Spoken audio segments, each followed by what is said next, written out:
Hi, and welcome to Hair with Claire. I'm your host, Claire Devereaux. I'm a trichologist, a stylist, and founder of Hair Health Essentials. Join me every week with my guests where we talk about big hair, short hair, loud hair, quiet hair, shedding hair, wedding hair, everything in between the nasty and the good, and where you can find out how to have a good hair day every day. We're going to unlock the secrets to healthy locks.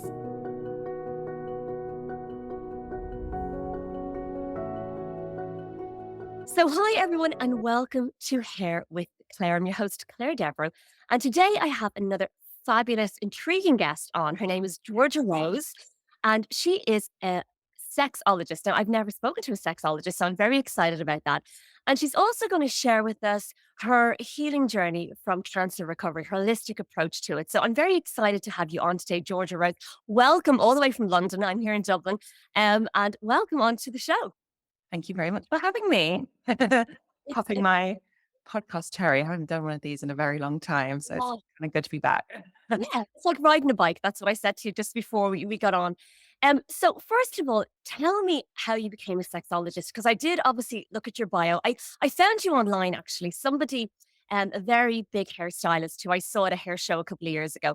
She actually followed you and she put up one of your posts on Instagram a couple of years ago.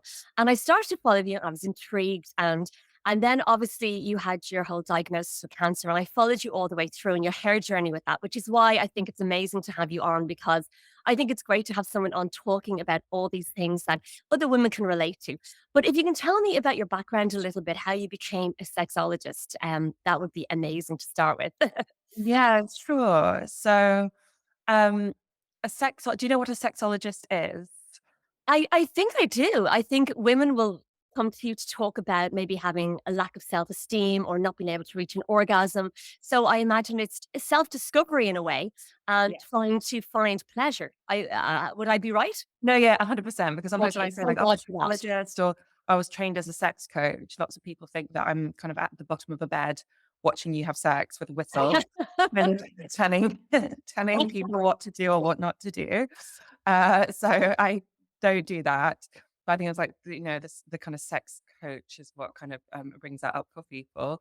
But yeah, so I am a trained clinical sexologist and sex coach. But what started off this whole journey was I was kind of in my mid-20s and I admitted to a bunch of girlfriends one evening at a dinner party that I kind of faked my orgasms, and everyone admitted to doing the same. Right. And I just kind of went away from that dinner just being like, what the fuck is going on? Like, why are we doing this? Like, or either we were all like feminists and, we were all these like strong, empowered women, but actually in the bedroom we're not, we're faking orgasms and trying to impress and perform for men. So it kind of kick-started this uh sexual awakening, I guess, and a big kind of personal journey for me. And I started to blog about it and blog about my journey, but also my research. And I carried out a huge research project and spoke to over 500 women about their sexual experiences and their sexuality. And I discovered a lot of shame. I discovered a lot of misinformation. And yeah, I just felt that it was just such an interesting project, and it really opened my eyes to the fact that we live in quite a sex negative world, but I think we kind of think that we don't. So um, I just really wanted to hold space for honest conversations about sex.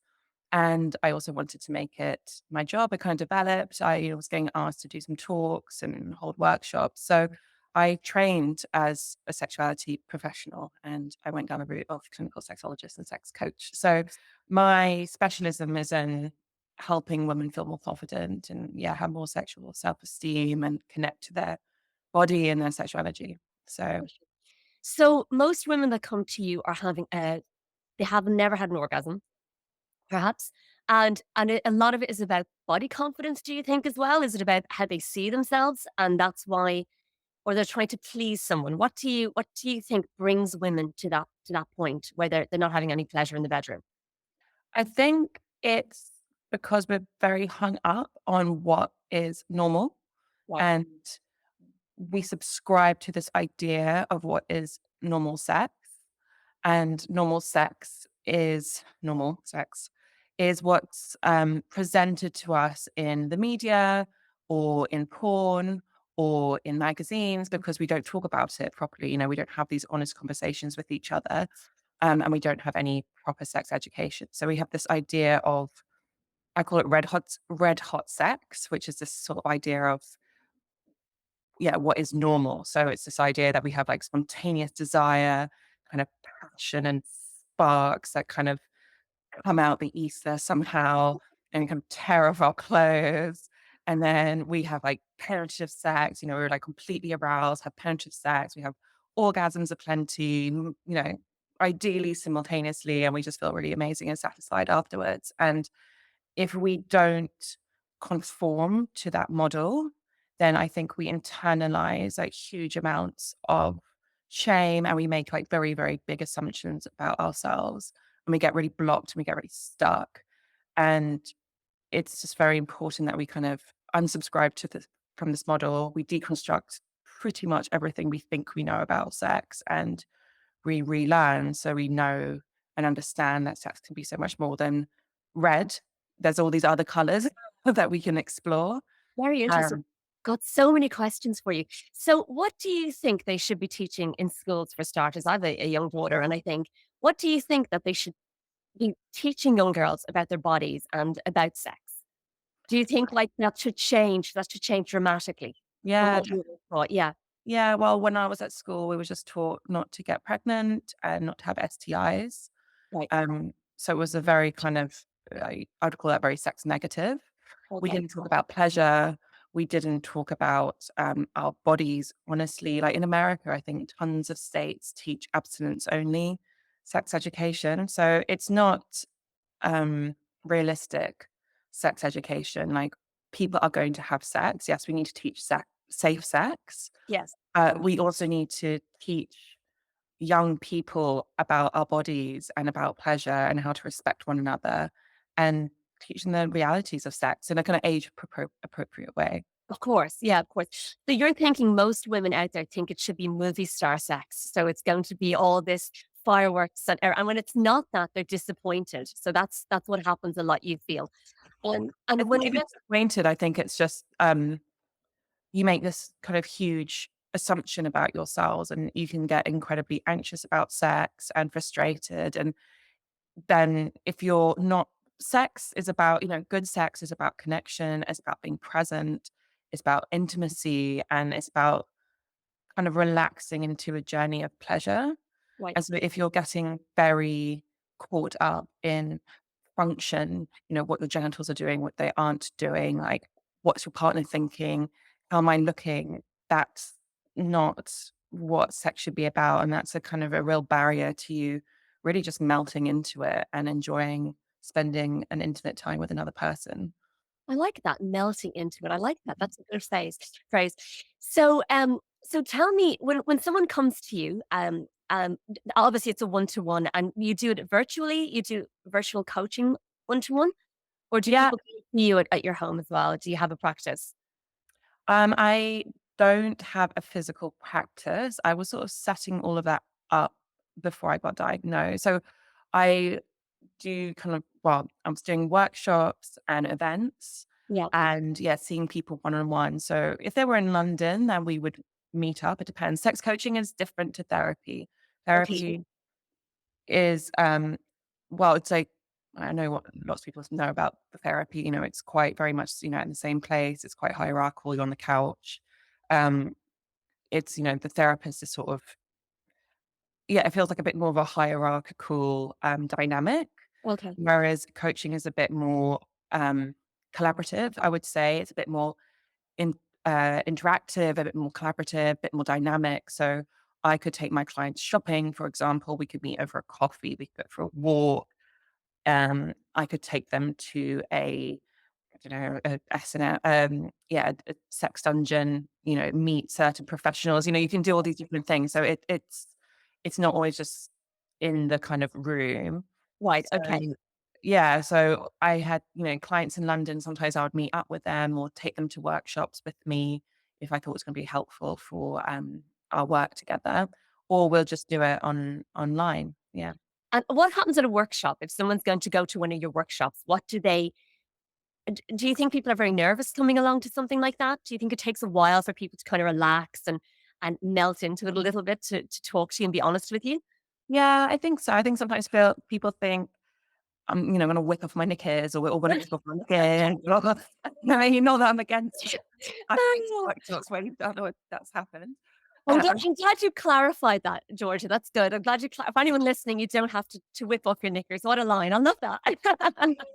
well, I only do Yes, talking, yes. workshops and events. I have friends and colleagues who, are more like body workers, and there might be kind of some nudity involved, especially if you're going down the more kind of tantric route, but I don't personally do that myself. Um, so yeah, my workshops would be it's the deconstructing, happens, and there's a lot of mindset things, relearning, understanding things about sex that you might not know, have known before, um, to try and spark a new perspective of Right. looking at sex, I think. And then I always try and do practices and share tools.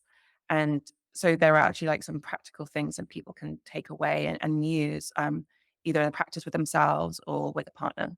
Wow, fascinating. So tell me about your cancer journey because obviously when I was following you, you're diagnosed and perhaps you'd be able to tell my listeners about your symptoms and how you came to be diagnosed in the first place before we get into the rest of your journey. Sure. So I was in Ibiza. Wow.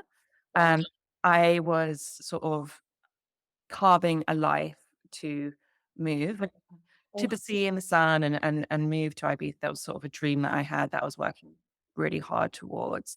And it was sort of all happening. So I had been in Ibiza for 3 months and was just about to start applying for a visa.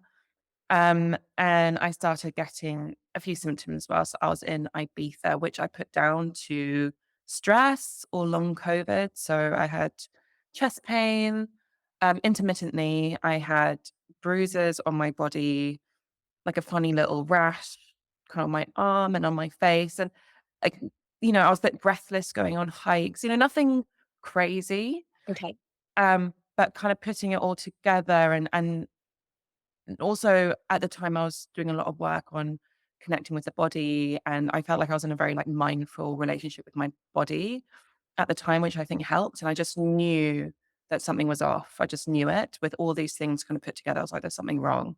And so when I went back to the UK, I was very pushy. I went I advocated for myself in a big way. I went to the doctors immediately. I was very pushy. I said that, "I know there's something wrong. Like, I want you to do all the tests," even though, I was 31, healthy and fit, Mhm. it's kind of what they assume. And anyway, very, very pushy, it demanded a kind of medical, and they did listen to me. And yeah, after doing an MRI, they found an 11 centimeter tumor right next to my heart, which was non Hodgkin's lymphoma, which is a type of blood cancer, which I'd never heard of before, ever. So that was, yeah, just a huge surprise, just a curveball, really. And just whilst you're kind of planning one thing, the rug is kind of pulled from under your feet. And, it was just a total shock. Total shock. And so on that journey, obviously I followed you and you have documented your hair journey on that as well. Because Yes. obviously with Hair with Claire, we do talk to so many people that have different hair experiences. And I actually love the photos that you put up I saw the whole collage of all your photos from the very beginning. And I mean, it's obviously, I think one of the main things, obviously your health is so important when you're diagnosed, you're obviously your survival, everything like that. But your hair is so important to women. And it's not something I think that, it should be put away to something, oh, you're worried about how you look. It's kind of part of you, isn't it? How your hair, how you represent yourself. If your hair was always long or whichever way, if you had like a very vibrant color in your hair, it's kind of how you represent yourself to the world. And I think for me, when I deal with a lot of people that are growing their hair after chemo and maybe they're having difficulty with that, their hair's very thin or it's not really the way they want it to be. The main thing is they're so happy their hair's growing back, but also they just felt like just not themselves at all during that time because it was like their identity was gone in a way. and it really affected their self-esteem. So that's Mhm. obviously why wigs are so amazing and so fabulous. So tell me what that experience was like for you, if you don't mind, and your wigs, because I saw that you have this pink wig, and I would love you to share that story because I think I've obviously read about it on your Insta, but I would love you to share that story about your pink wig and what that meant to you, and how you kind of worked that into a whole other thing now, which I think is fabulous. Yeah. Yeah. I think with the hair, I mean, I learned a lot about my relationship with hair during this Mhm. whole experience. And, having cancer is a very surreal experience, like it's it's a real it's very specific, strange experience. And it's very much compounded by the fact that you lose your hair and you look quite unrecognizable and you don't quite look like yourself. So it just kind of adds to the fact that it's a very strange experience. Um, and yeah, you're right about this sort of like we have a kind of uniform, don't we, that we kind of present to the world, and we would do that by our hair, our fashion, our makeup, whatever. And I'm not I don't usually wear loads of makeup at all, and my hair used to be so long, it went down to my elbows. I had, like, real mermaid hair, and I think I didn't realize that my hair did a lot of the talking for me. Yeah. It was, like, very much an identity that I presented, which was quite, like, hippy dippy, and I kind of, like, didn't realize how much I relied on it for not only my femininity and, like, I felt very kind of confident with my hair, but um, yeah, my kind of sense of self, my self-esteem. So it's a really weird thing. And it's weird when you have no hair and like my dog has very long hair. She's a long haired dog and you're jealous of your dog. And you're it's very weird. So many like weird things that happen when I you have get it. I get it, I get it. on your hair. So the pink wig, yeah, so I, like many, many, many women do, I went and got wigs. And I decided to have fun with my wigs. Yeah. I apparently a lot of the wig master, I don't know what his name was, the wig man who I went to see, he said that the majority of women want to get wigs that look like their old hair and so that they could kind of reinforce their sense of self. Whereas Mhm. I came from it from a different attitude. I really wanted to have a bit of fun with Okay. it. I think I was really inspired by Samantha Jones in Sex and the City. Yeah. She was like, a lot of hair loss. No, she goes like, "I'm turned a lot of hair loss into some hair gain," and, Yeah. she had these, like, really fabulous wigs. Great I line. really kind of wanted to have fun and just channel different styles through my wigs. Yes. And so, yeah, one of them was the pink wig, um, which I wore and, I've kind of, put it on my Instagram. And since then, this really lovely woman got in touch with me, during after I finished treatment and I was in remission. And she was just asking A for advice and B where my wig came from. And yeah, to cut a long story short, we're now friends and I've shared so much advice with her. But I also gave her my pink wig and she's been wearing that throughout treatment. I know it's given her a lot of confidence and made her feel really beautiful during times when, you know, I think she went to a wedding and, she was very much on show and, it really brought her more, yeah, self-esteem for those particular events. And so what we wanna do is kind of pass that wig along. So she's not Oh, the only person it's passed to. There'll be kind of another woman that she can pass that wig to. And it's sort of a symbol of sort of passing along wisdom as well, because there are there's certain ways that I approach cancer, which wouldn't appeal to everyone, but for her, she took a lot of strength from some of the things that I did. And so there's this sort of idea of kind of like passing along wisdom and supporting other women really going through this very big challenge. yeah, it's a great. I love that story. I think that you met with her and you got on really well, and it's amazing how people come into your life, isn't it really? And how you can share everything that you've learned, which is amazing through this. And I think also when I was reading through things and I followed you, you have a very holistic approach to everything. And I think, I mean, were you kind of torn initially about doing chemo and about taking a very holistic approach to everything? Yes, I was. I really, really was. There was a kind of a moment where I really didn't want to do chemo. Kind of I think I was very immersed in quite alternative communities and thinking before I got diagnosed, and there's quite a big resistance to what they call like conventional medicine, which I actually really don't like that phrase anymore because it makes it sound really creaky and old and dusty when actually conventional medicine, aka Western medicine, is super cutting edge and modern, It and is. we're updating it every day. So really, really don't like that phrase anymore.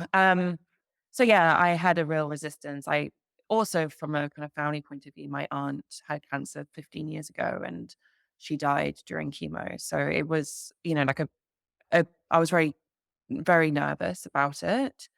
Um, and I'm aware there are limitations within, the world of medicine. It's not always designed with the kind of single individual person in mind. It can be a bit of a full sweep, like you do this, let's go. And they don't really take into consideration like the singular person. So, there are limitations. But I kind of decide, I had such a huge tumor. It was sitting right next to my heart. I was passing out a lot. Um, it was pushing on very big arteries around my heart. And so I kind of realized I didn't really have too much time to make this Yes, decision. yes, yes. And not going down the chemo route, it really could have cost me my life. And Yeah, I also decided that you don't have to live in this binary world. You don't have to, turn your back on Western medicine and only do alternative things or vice versa. You can actually hold hands with both. yeah, And I decided to walk down the path of treatment, doing both of those things. And that was definitely the right decision for me. definitely. Yeah. And what about recovery? I mean, what do you do? Are there practices that are more holistic that you do now, or um, I mean, do you think that you'd like to move back to Ibiza? Is that something you said that was a dream and you were so close to it? Is that something that you would like to do moving forward? It's hard, my post-cancer story has been really complicated by a lot of family trauma. Like my father passed away a few days after I was given the news I was in remission. And so that was a huge shock. It happened very kind of suddenly. And my And I mum, saw that, and I was so sorry about that. I saw that on your Instagram as well. yeah, it was such a big shock. And then sort of just as I was sort of feeling a bit more like myself, my mum then got diagnosed with cancer. So it's just been a total crazy year, to be Yeah. honest. Um, I think when so many kind of quite traumatic things happen to you kind of in succession, I don't actually look back at my cancer journey with through a lens of trauma actually, because I really felt that it was an assignment through which I had to grow through. And it was a real like massive initiation. I really believe that I would come through it stronger and it'd be kind of given to me as a sort of, a f- yeah, as an assignment, really. And I'd really like rise from the ashes. Um, but I feel like I'm still kind of in the fire Okay. and the phoenix will rise. Yes. Yes. So You yeah, I you feel like it's sort of an ongoing journey. But yeah, so I'm still in London. The idea of being away from loved ones at the moment feels not quite right and kind of starting yeah. completely afresh away from uh, my kind of big support network here. Although I do have friends in Ibiza, moving country, it's it's a big demand on your energy and on lots of things really. So it's London for now, but the dream is still Well, there. I think Ibiza would suit you. I've never been to Ibiza, but it does look absolutely gorgeous. And I saw that you've traveled quite a bit this year, so which is really good. And you were in Miami recently. So what did you think of Miami? I love Miami. I really didn't think I would. But Oh, really? Why? Why did you not think you would? That's I interesting. don't know. I guess I don't know. I just thought it was kind of like a bit of a party town and like I kind of only knew about like South Beach and like high-rise buildings. I didn't kind of realize how tropical and beautiful it can be. And it felt a bit like the Caribbean. And Yeah. stupidly, I didn't know about the huge Hispanic influence there. I love that. And The yeah, I music is just great, and you feel like you're in Cuba sometimes, don't you? Like, it has that feel, and I love Miami, I have to say, but I think, like, every city is I suppose and even, like, Ibiza, when you think about Ibiza, a lot of the time you think of a party island, and yet it has all yeah. this other beauty. So I suppose Miami has that I suppose that thing about it as well, where it's, oh, all South Beach and it's all nightclubs. But there's so much more. And Florida, I think, is actually very beautiful. The beaches are gorgeous. And I think for getting away for yourself, I'm sure it really did you the world of good. I'm sure you came back feeling Oh, feeling amazing. better. And I think something that I've learned as well, like, um, from a holistic point of view, you can have all these practices, like you need to meditate and yoga and go and like release your anger by screaming into, you know, empty forest, all these kind of really Yes. holistic practices, which I really kind of do throw myself into.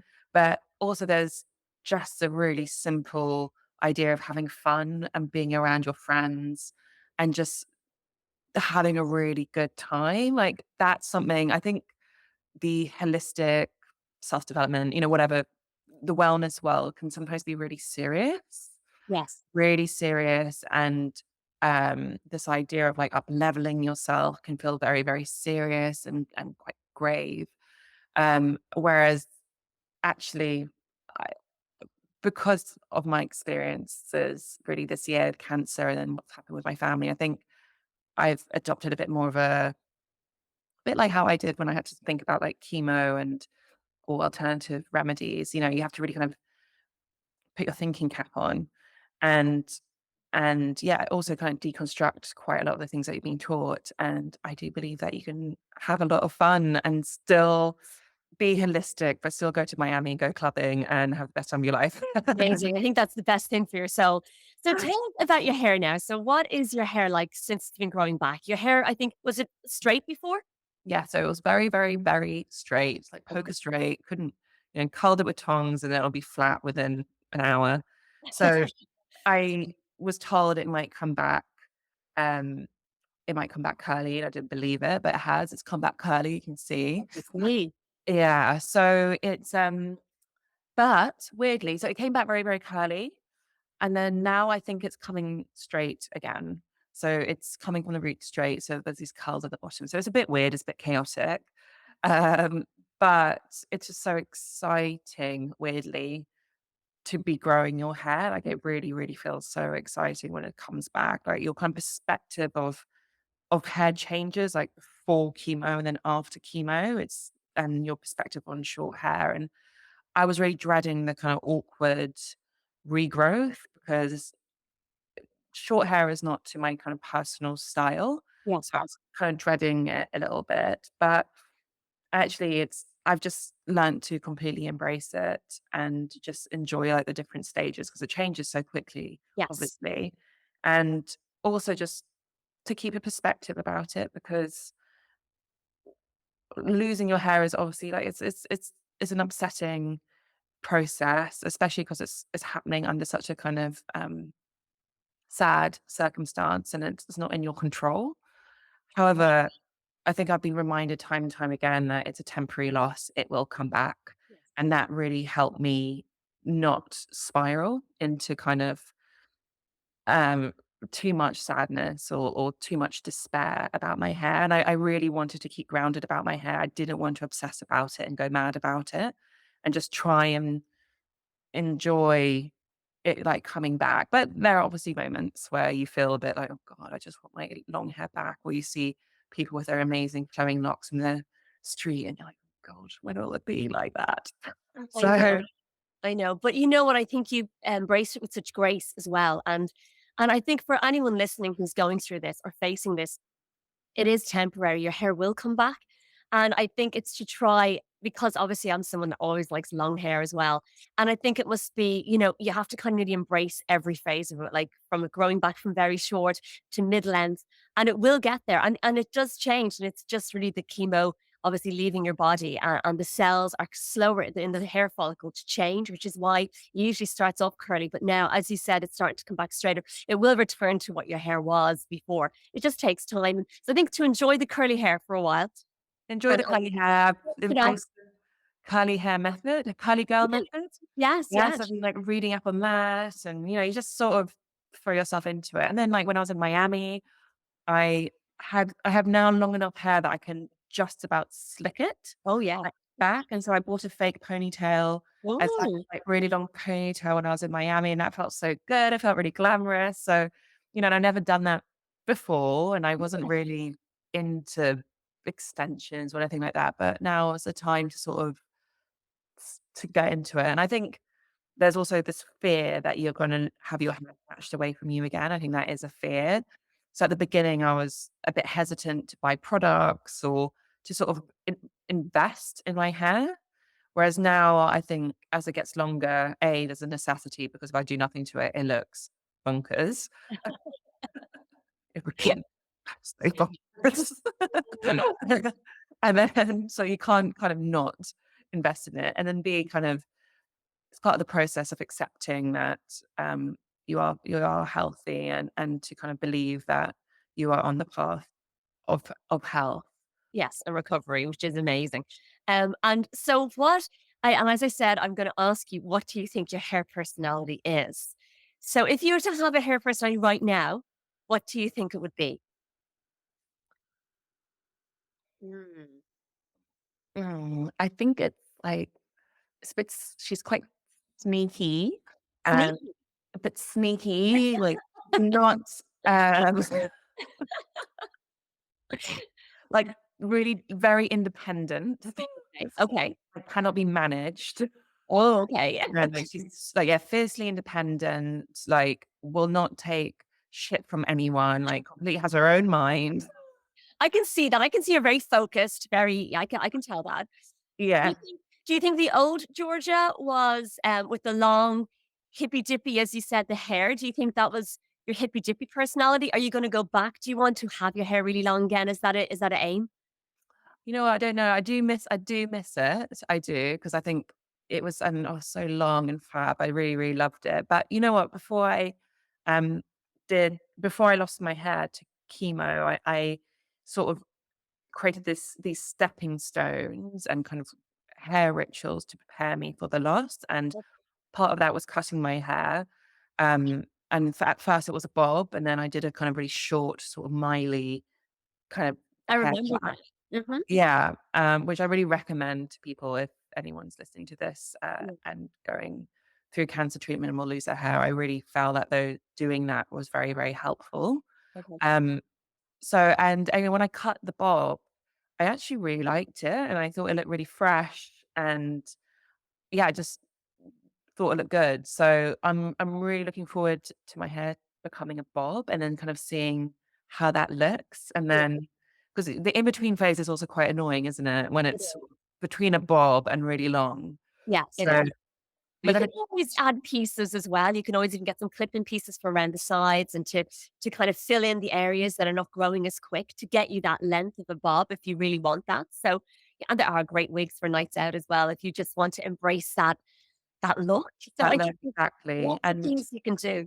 And like you can see, I don't know if you can see here, but like Mhm. the kind of my hairline hasn't quite come back in the way that it used to. I've got a lot of baby hairs at the front, and I don't know if that's going to come back or what really. But again, just trying not to focus too much on that. Yeah, Really, just kind of try and focus on the fact that I have hair, and at the moment, I'm really relying on kind of pushing it back off my face because again, if I don't do that, I would just look kind of it's all a bit mad.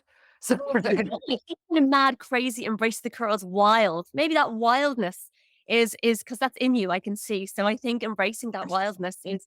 I can see that there's that strong, wild, curly, curly girl could be just another fabulous phase, right? Until you get to the bob, which is a bit more serious, don't you think? So yes, like serious, very much like I'm a mature lady who knows what's going on. It's like a but power bar. inside, I'm a wild child just trying to get out. So it's Yeah, a little now it's bit. very much like a wild child, which is kind of appropriate, I think, I because think so. I yeah, I definitely feel think so, like especially what you do and everything. I think the wild child is a good thing. I can see you in Ibiza, very free, the wild hair, even for a holiday, and embracing that. So that's what I get when I talk to you. So that's how I feel. So I think go with that. And I've loved speaking with you. Can you tell me what is next for you? Where can everyone find you first of all? What's your Instagram handle and your website and all that if you want to give us that information? sure. So my Instagram handle is Georgias, so Georgias _spot. Mhm. Because my kind of brand name is G Spot, which is a play on the G Spot, which that was the name of my blog. And so that is gs-spot.co.uk. And that's actually what's next for me is I'm updating my website, and I've kind of gone back to like my beginnings. It's weird when you go through this huge experience, it's a bit of a reckoning, and it really makes you kind of pause and think about your life and how you want to lead it, and make a few different adjustments, I guess. So I really felt that I've missed my blog. I love writing, and it was a huge outlet and kind of creative output when I was ill, and I really want to do more writing. And so I'm kind of redeveloping my blog and kind of updating it, because I started it when I was in my mid-20s. It doesn't quite represent how I feel now in my early 30s, fast approaching mid-30s. So, and I think I, I'm going on my own sexual journey again as a woman post cancer, post everything that I've gone through, post grief. It's a big, it's initiation, and it's something to grow through. And I don't think there's much work being done for people and their sexuality after cancer. So that's something that I'll be focusing on and wanting to support people through. I think that's great. That's absolutely wonderful because I don't think there is anything out there for women trying to get their confidence back after cancer, particularly in that arena for sure. I don't think it's talked about at all. So I think it's talked There's about bits like, and putting bobs, your but not much. yeah, no, not much. No, so that's amazing that you're doing that. And it comes, yourself what you're talking about and your personal experience. So it really comes from a great place. So I wish you the very, very best of luck with that. Well, thank you And so much. and Yeah. thank you so much for coming on. I really enjoyed Oh, talking to you. I hope that I get to meet you sometime for a coffee in London. yeah, definitely. Please It'd be do. So great. nice. Like, it's Oh, actually, I didn't even come ask on. you like how you knew about my journey, or kind of knew Yeah. about my work. So yeah, no, Yeah. so nice to meet you. Well, it's so nice to meet you, and it's fascinating. I love your Instagram, so keep posting, put it all out there, and I'll be very interested to see your journey moving forward and where it Thank takes you. you. But I wish you the very best of luck with everything, and thank you Thank so you. much for joining me. Thank And you for having me. yes, it was a pleasure. It wasn't too bad, was it? It was like riding a bike, just like I Yeah, said. it's completely fine. It's actually really great to kind of, I think when you're kind of coming on as a sexual expert, there's quite a lot of pressure to be this sort of like guru with all the answers. Whereas actually it's really nice to just have Have a a bit more chat. of a chat. Girly Yeah. chat. That's what we're about on it here, Claire. Girly chat and just your experience, and you really helped a lot of people today. So thank you so much for coming on. Thank you. No worries. Soon.